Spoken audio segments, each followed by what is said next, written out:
नमस्कार प्यारे विद्यार्थियों, मैं आप सबके लिए एक शानदार जानकारी लेकर के आया हूं। आज की क्लास का प्रमुख उद्देश्य यह है कि सभी प्रतियोगी परीक्षाओं के लिए अध्ययन करने वाले विद्यार्थी जब पढ़ने के लिए बैठते हैं तो उनकी एक समस्या सामने आती है कि सर पुस्तक को कैसे पढ़ें। इतनी सारी पुस्तकें, जिनमें से कुछ पुस्तकों का चयन तो आपने पिछली कक्षाओं में बता दिया, लेकिन यदि मैं एक विज्ञान की किताब, एक सामाजिक की किताब या मैं एक हिंदी साहित्य की किताब लेकर के बैठता हूं तो उसको पढ़ना कैसे है।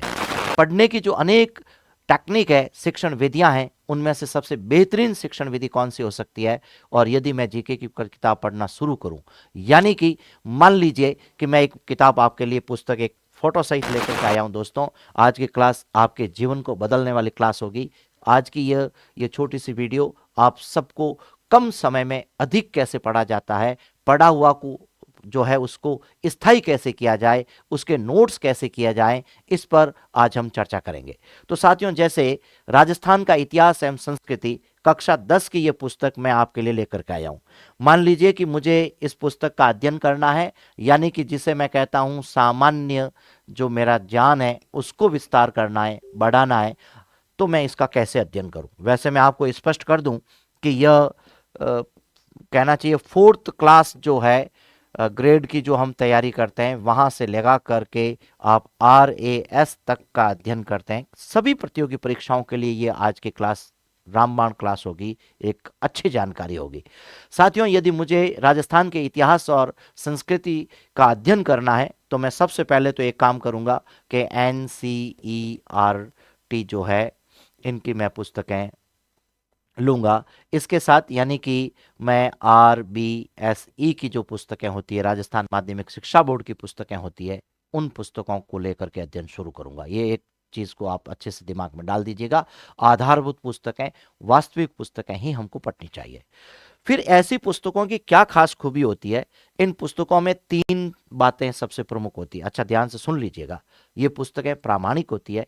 इन पुस्तकों के आधार पर किसी प्रश्न के सही गलत का निर्णय होता है, इसलिए इधर उधर की पुस्तकों की बजाय हमारी सरकारी पुस्तकों का ही अध्ययन करना चाहिए। दूसरी बात यह, सबसे पहले हम अनुक्रमणिका की तरफ आएंगे कि इसमें जो पाठ दिए गए हैं क्रम संख्या में, जैसे मान लीजिए कि मेरे सामने यहाँ पाठ दिया गया है राजस्थान का इतिहास एक परिचय, राजस्थान के प्रमुख संत लोक देवता, उत्सव त्योहार मेले, यानी कि ये जो करीबन एक 11 अध्याय इसमें दिए हुए हैं। सामान्यतः इन पुस्तकों का सारा मैटर पूरे पाठ जो है अपने कोर्स में होते हैं, लेकिन कुछ ऐसी पुस्तकें होती है जिसमें से 4 या 5 अध्याय तो कोर्स में होते हैं, पाठ्यक्रम में होते हैं, कुछ पाठ नहीं होते हैं। ऐसे में हमको सबसे पहला काम यह करना चाहिए, उन चैप्टर को, उन अध्यायों को मार्क करना चाहिए जो हमारे पाठ्यक्रम में है। मान लीजिए पहला है, तीसरा है, 7वां है और 10वां जो पाठ है मेरे सिलेबस में शामिल है। अब जो शेष पाठ बचते हैं उनको मैं अभी नहीं पढ़ूंगा। मुझे कौन से पाठ इस पुस्तक में मेरे कोर्स के हैं वो पाठ पढ़ने चाहिए। एक बात तो ये, मान लीजिए राजस्थान का इतिहास एक परिचय मेरे जो है कोर्स में सम्मिलित है, तो मैं इसको मार्क करूंगा, आगे बढ़ूंगा।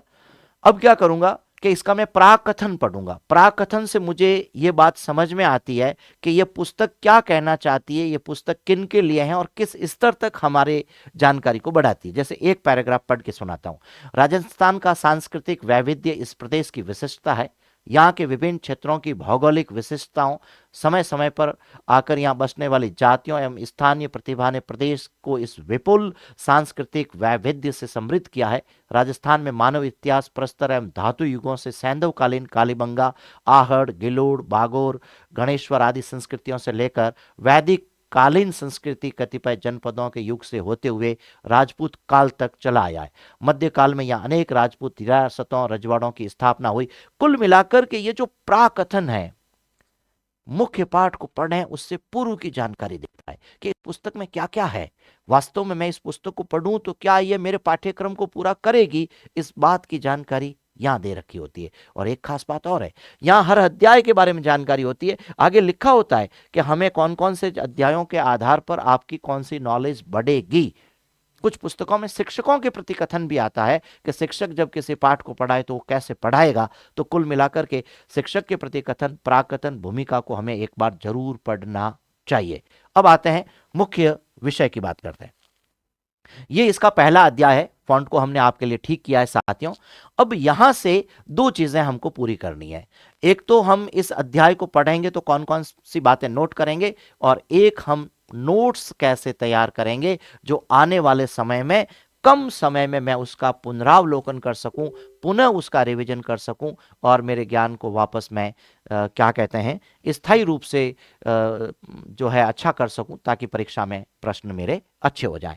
तो साथियों क्या लिखा है, 1940 ईस्वी से पूर्व राजस्थान नाम से किसी भौगोलिक इकाई का कोई अस्तित्व नहीं था। माना जाता है कि 1800 ईस्वी में सर्वप्रथम जॉर्ज थॉम्स ने इस भूभाग के लिए राजपूताना शब्द का प्रयोग किया था। आपकी जानकारी के लिए बता दूं, इन दो लाइनों में ही दो प्रश्न अच्छे से तैयार हो गए। क्या हो गए हैं, राजस्थान के की भौगोलिक स्थिति जो थी वो 1940 के बाद की है, जो आज के संदर्भ में बात करते हैं। एक जानकारी ये हुई, मैंने एक अंडरलाइन किया। दूसरी जानकारी, 1800 ईस्वी में सर्वप्रथम जॉर्ज थॉम्स ने इसको राजपूताना नाम दिया, यह दूसरी जानकारी हुई। ध्यान रखिएगा, जब मैं पुस्तक को पढ़ता हूं तो पहली बार में मैं पाठ को पूरा पढ़ता हूं फौरी दृष्टि से। सामान्यतः मैं उसके 4 5 7 जो भी पेज हैं उसको पढ़ लेता हूं। साथ साथ में क्या करता हूं कि मैं इस तरीके से मार्कर यूज करता हूं, हाइलाइटर यूज कर सकता हूं, अलग डिफरेंट कलर के पेन से मैं मार्क कर सकता हूं, पेंसिल से मैं मार्क कर सकता हूं, अपनी सुविधा के हिसाब से करना चाहिए। खैर आगे बढ़ते हैं। 1929 ईस्वी में एनल्स एंड एंटीक्वीज ऑफ राजस्थान के लेखक कर्नल जेम्स टॉड ने इस पुस्तक में सबसे पहले रायथान या राजस्थान नाम इसका रखा। यह तीसरी जानकारी यहां आ गई। स्वतंत्रता के बाद प्रदेश की विभिन्न रियासतों का एकीकरण हुआ और 30 मार्च 1949 को सर्वसम्मति से इसका नाम राजस्थान रखा गया। यह चौथी जानकारी हुई। ध्यान से सुन लीजिएगा, एक पैराग्राफ में 4 बातें और कई तरीके से पूछे जाने वाले दसियों प्रश्न इस पर मैं बना सकता हूं, वस्तुनिष्ठ दृष्टि से भी बनाए जा सकते हैं। तो मैंने इस पाठ को पढ़ा। पढ़ने के बाद मैंने एक चीज, एक बार इस पाठ का सामान्य दृष्टि से मुझे कहना चाहिए, इसका जो है साथियों अध्ययन कर लिया। लेकिन इसके साथ ही मैंने क्या किया, जो है इसमें मार्क कर दिया है, जहां मुझे ठीक लगा है वहां मैंने पेन चला करके उसमें अंडरलाइन कर दिया है, यानी कि उसको अधोरेखा बना दी गई है। एक बात पूरी हुई। अब जैसे ही ऐसे पूरे पाठ को पूरा पढ़ लेते हैं, दोबारा इसको पाठ को वापस पढ़ना है। दोबारा पढ़ते वक्त आपको अपनी नोटबुक पास में रखनी है। नोटबुक रखनी है तो उसमें से जो मुख्य मुख्य बातें होती है, उन मुख्य बातों को यानी इंपॉर्टेंट नोट्स में हमें ऐसे बबल्स या तीर बना करके शॉर्ट में लिख देना चाहिए कि 1940 से पहले राजस्थान का अस्तित्व भौगोलिक दृष्टि से नहीं था। 1800 ईस्वी में सबसे पहले जेम्स थॉम्स ने जानकारी दी। फिर 1829 में एनल्स एंटीक्विटीज के लेखक जेम्स टॉड है, और 30 मार्च 1949 को सर्वसम्मति से राजस्थान नाम आया। इस एक पैराग्राफ के 4 बिंदु हमारे सामने आए, मैंने इसको नोट्स के रूप में लिख दिया। ध्यान से सुन लीजिएगा, और मैं ये भी बताऊंगा कि ये जो पढ़ने का तरीका, ये कौन सी विधि है, और ये विधि मनोवैज्ञानिक है कि अमनोवैज्ञानिक, इस पर भी चर्चा करेंगे। जैसे ये पूरी बात हुई, यानी कि मैंने एक बार इसको पढ़ा, पढ़ करके दोबारा जब मैंने पढ़ना शुरू किया तो उसमें से खास बातों के नोट्स बनाए। नोट्स बनाकर के साथियों मैं अब तीसरे बिंदु पर जाऊंगा, तब आएगा अभ्यास। इन पाठ्य पुस्तकों के पीछे अभ्यास में वस्तुनिष्ठ प्रश्न होते हैं। उन वस्तुनिष्ठ प्रश्नों को मैं हल करूंगा। जैसे ही वस्तुनिष्ठ प्रश्नों को हल करूंगा तो दो तरीके की बातें आएगी, या तो सभी प्रश्न सही होंगे, या उसमें से कुछ प्रश्न जो है मेरे सही होंगे, एक आध प्रश्न क्या होगा उसमें से गलत होगा। यानी कि मैंने प्रश्नों के आंसर सही कर दिए हैं, बहुत अच्छी जानकारी है। एक या दो प्रश्न जो हैं वो मेरे गलत हो रहे हैं। जैसे ही वो गलत हो रहे हैं, अब मैं पुनः क्या करूंगा साथियों, पीछे जाऊंगा। पीछे जाकर के मैं मुख्य रूप से इस जगह पर जाऊंगा और पाठ में से उस प्रश्न के आंसर को यहां से वापस ढूंढूंगा। ढूंढ करके मेरे नोट्स में देखूंगा कि मैंने उसके बारे में क्या लिखा है, या वो प्रश्न जो मैंने पढ़ा था और मैंने किसी और कारण से जल्दबाजी से गलत किया है, तो वो प्रश्न भी यहां से अच्छे से देख करके जांचा जा सकता है। अब यहां पर हम एक बात और करेंगे, जैसे ही इसको ठीक करेंगे, प्रश्न को वापस पढ़ेंगे और उस प्रश्न को वापस पढ़ करके हमसे जो गलती हुई है उस गलती का क्या करेंगे, हम संशोधन करेंगे, उसमें सुधार करेंगे, ऐसा प्रयास रहेगा। यह एक बार में किया गया प्रयास था, यानी कि एक जो अध्याय था उस एक अध्याय के लिए एक बार में किया गया प्रयास। यह 1 घंटे का, 2 घंटे का, 2.5 घंटे का हो सकता है।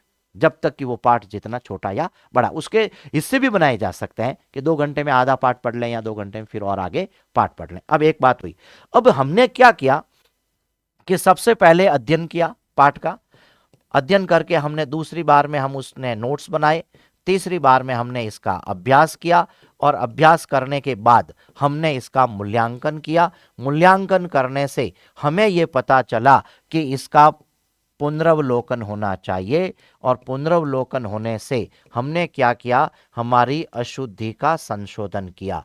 ऐसा करने से साथियों हमारा जो ज्ञान है वो स्थायी हो जाता है और जब हमारा ज्ञान स्थायी हो जाता है तो इस विधि को मनोवैज्ञानिक विधि के नाम से जाना जाता है। साथियों मैं बता दूं, इस प्रकार का जो अध्ययन होता है वो शिक्षा मनोवैज्ञानिक आज की दृष्टि से इसे एक हिसाब से अभिक्रमित अनुदेशन जो है साथियों नाम देते हैं। और अभिक्रमित अनुदेशन जो है वो स्वगति से चलता है, यानी आप स्वयं घर पे बैठ करके पढ़ सकते हैं। दूसरा सिद्धांत यह कि इसमें जो है स्वाध्याय हो जाता है। तीसरी स्थिति यह है कि इसमें स्वयं के द्वारा साथियों इसका मूल्यांकन हो जाता है और साथियों और बड़ी बात है कि इसमें स्वयं ही वापस विद्यार्थी सुधार कर लेता है। ऐसे में उसे किसी शिक्षक की जरूरत भी नहीं पड़ती। यदि कोई साथी जो किसी तरीके से कंपटीशन की तैयारी कर रहा है, जो अपने जीवन को बेहतर करने के लिए, तो मेरे द्वारा बताई गई इस विधि को यदि वह उपयोग में लाता है तो साथियों मेरा मानना है कि वह कम समय में अधिक सीखेगा और वह स्थायी रूप से उस जो है ज्ञान को अर्जित कर पाएगा। प्रतियोगी परीक्षाओं में जब वे प्रश्न आएंगे तो वह बहुत ही कम समय में और सटीक आंसर उसका दे पाएगा, यानी विद्यार्थी का विश्लेषण अच्छा रहेगा। अब अंतिम काम एक और, जैसे ही मान लीजिए कि मैंने जो पुस्तक आपको बताई है यह पुस्तक आपने पूरी पढ़ ली, यानी इसका आपने पूरा अध्ययन कर लिया, तो इसे कम से कम 15 दिन बाद अध्याय को पुनरावृत्ति में लाएं।